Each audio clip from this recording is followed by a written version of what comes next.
Who are the baby boomers? Well, technically, it's all those who were born between 1946 and 1965.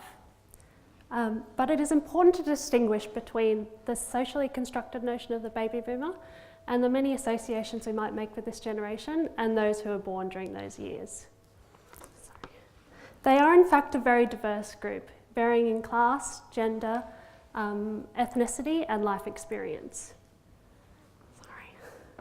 The baby boomers, they do actually share some quite significant things in common in the Australian context. They are more formally educated than previous generations. They are the beneficiaries of a housing boom that has lasted over a decade and a half, and they are more ethnically diverse than previous generations.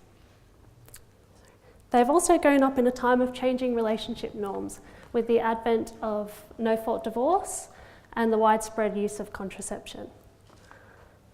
In the Western context, we often associate the baby boomers with being politically active and pioneers of social change and youth culture.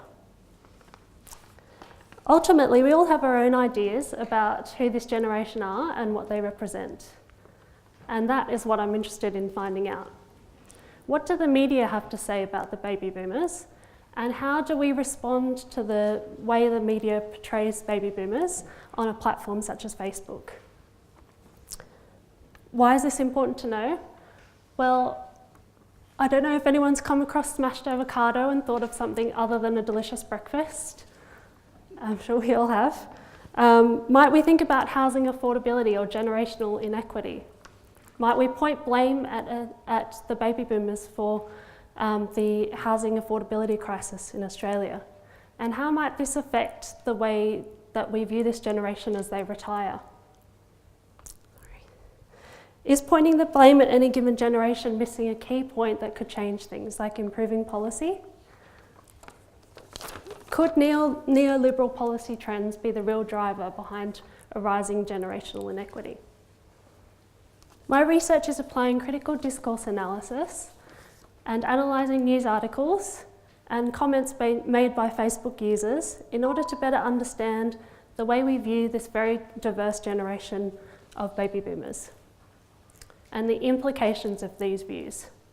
As an acquaintance once told me when I told them about my research, "Oh, I really hate when old people comment on Facebook." That's why it's very important to acknowledge the power of these kinds of views and the implications this might have for the way we engage with older people, both online and in the real world. Thank you.